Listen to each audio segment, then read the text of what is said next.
இன்றைக்கி கம்மஞ்சோறு செய்யலாங்களா?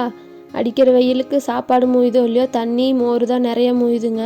சரி கம்மஞ்சாப்பாடுக்கு செஞ்சு வச்சிட்டோம்னா அதுவே சாப்பிட்டுக்கலாம், குளிர்ச்சியாகவும் இருக்குது அப்படின்னு சொல்லிட்டு உடம்புக்கும் நல்லதுன்னு சொல்லிட்டு செய்கிறக்க ஆரம்பிச்சாச்சுங்க.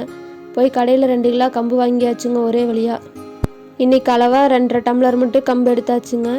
கம்பு எடுத்துகிட்டு நல்லா தண்ணி ஊற்றி ஊற வச்சாச்சுங்க. ஒரு மணி நேரம் பக்கமும் ஊறினதுக்கப்புறம் தான் கழிஞ்சோம்னா அதில் மேலே தூசி அதெல்லாம் வந்துடுங்க தனியாக.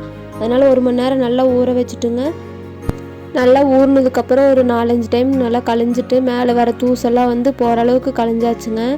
உங்களுக்கு வேணால் அரைச்சிக்குங்க. இந்த கம்பில் கல் இல்லாதங்காட்டி நான் அப்படியே தண்ணியை வடித்து கொஞ்சம் நேரம் தண்ணி வடிட்டுன்னு சொல்லி வச்சாச்சுங்க. வீட்லேயே மிக்சி ஜாரில் நல்லா கம்பு 2-3 உடையிற அளவுக்கு போட்டு நல்லா மிக்சியில் சுற்றி விட்டு எடுத்தாச்சுங்க. அப்படியே சைடில் அடுப்பில் பார்த்தீங்கன்னா சுடு தண்ணி ஊற்றி வச்சாச்சுங்க. 1 டம்ளர் கம்புக்கு 3 டம்ளர் நிறையா தண்ணி எடுத்து ஊற்றி வச்சுருக்குறோங்க.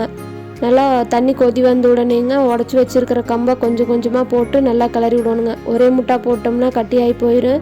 அதனால கம்பை கொஞ்சம் கொஞ்சமாக போட்டு நல்லா கிளறி விட்டாச்சுங்க. நீங்கள் நல்லா கிளறி விட்டுட்டு அடுப்பை சிம்மில் வச்சுருங்க, இல்லைன்னா அடி பிடிச்சிரும். அப்படியே சிம்மில் வச்சுட்டு விட்றாதீங்க. கொஞ்ச நேரத்துக்கு ஒருக்கா நல்லா கிளறி கொடுத்தீங்கன்னா கம்பு நல்லா வெந்து கெட்டியாக வந்துடுங்க. நல்லா கெட்டியாக வந்தது அடுப்பாக நிறுத்திடலாங்க. பாருங்கள், இந்தளவுக்கு நல்லா கெட்டியான உடனே கம்பு நல்லா வெந்திருந்ததுங்க. எங்களுக்கு அடுப்பை ஆஃப் பண்ணி வச்சுங்க. இப்போ பார்த்தா கொஞ்சம் கொலன்னு இருக்கிற மாதிரி தான் இருக்குங்க. நல்லா சூடு ஆறுனதுக்கப்புறம் நல்லா கெட்டியாயிருங்க. நல்லா உருட்டி தண்ணியில் ஓட்டு வச்சிடலாம். இந்த வீடியோ உங்களுக்கு பிடிச்சதுன்னா மறக்காமல் சேனலை சப்ஸ்கிரைப் பண்ணி சப்போர்ட் பண்ணுங்கள்.